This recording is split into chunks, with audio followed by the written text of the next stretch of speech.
And so I continued to have my relationship with Beckett and UNESCO.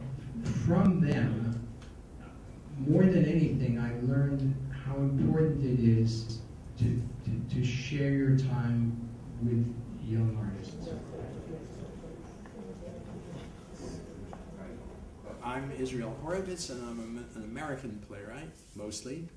I'm here in Buenos Aires now because there's a festival of sorts of my plays for 1 week. In this circumstance, I was working mostly with students, and I like students. I like young people. I was once a young person, so I remember. And I know that I can be helpful.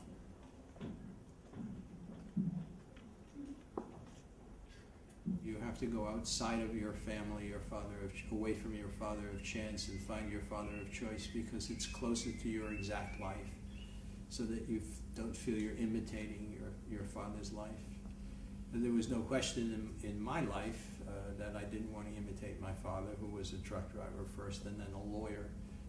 So it was easier for me to find writers, who I thought could share their life experience with me, and mostly I needed reassurance that I wasn't the only one who was suffering with this difficult life of being a writer. The Spirit has allowed me to write 70-something plays, 75 plays or whatever I've written in my lifetime. It's a lot. But I know that I'm not winning some kind of competition just in numbers. That it's no miracle. If you get up every day and you do your work, you'll produce a tremendous body of work. You get up in the morning, and I was doing master classes while I was here, and telling people you have to write 2 pages a day. Well, if you get up and you write 2 pages a day, in less than 2 months you have a play. So in less than a year, if you do it every single day of your life and you keep going, less than a year you'll have 6 plays.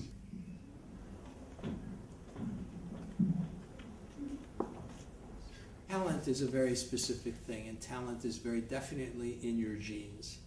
And what you do with the talent is a matter of conditioning and society and good luck.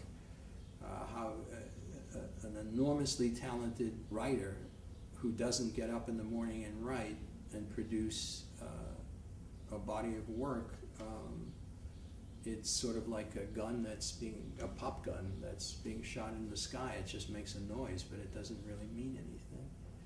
But I don't think talent is something that can be taught. It's absolutely there. And I think the best teachers, like the best parents, get out of the way of somebody with talent. I think when you're a really great director and you're working with great actors, you have to know how to step out of the way and not constantly impose your ideas. Maybe it sounds a little obvious or a little stupid, but you have to allow yourself to have a dream first before you can realize your dream. You have to absolutely recognize it and have the courage to say, this is what I want. This is what I really want with my life. And then you can really proceed from that point. But unless you allow yourself to know what you want, then I think you'll spend a lot of time in indecision. And life, it turns out, is much shorter than we think it is when we're young kids. So we're done. Bueno, So thank you all for your time. muchas gracias por su And tiempo. I hope that tomorrow morning you're going to get up and write your 2 pages. Y espero que mañana por la mañana se levanten y escriban sus 2 páginas.